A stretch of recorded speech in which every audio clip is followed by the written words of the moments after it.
Mahidur Rahman Memorial বালিকা উচ্চ বিদ্যালয় মাঠে কর্মী সম্মেলনে প্রধান অতিথির বক্তব্য রাখেন বিএনপি চেয়ারপারসনের উপদেষ্টা ও সাবেক হুইপ অধ্যাপক মোহাম্মদ শাহজাহান মিয়া।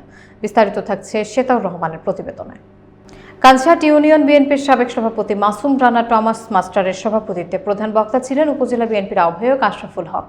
কানসাট ইউনিয়ন বিএনপির সাবেক সাধারণ সম্পাদক তাজেরুল ইসলামের সঞ্চালনায় আরও বক্তব্য রাখেন উপজেলা বিএনপির সদস্য সচিব তৌশিকুল আলম, উপজেলা পরিষদের সাবেক ভাইস চেয়ারম্যান শহীদুল হক হায়দারি, শিবগঞ্জ পৌর বিএনপির আহ্বায়ক শফিকুল ইসলাম, সদস্য সচিব আলমগীর কবির জুয়েল সহ আরও অনেকে। এছাড়া স্থানীয় বিএনপি এবং সহযোগী অঙ্গ সংগঠনের নেতাকর্মীরাও উপস্থিত ছিলেন।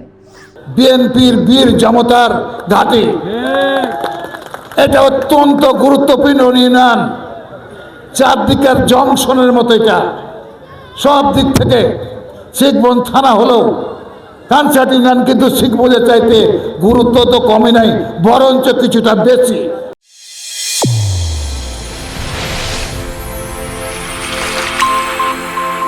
চ্যানেল A1 হৃদয়ের স্পন্দন।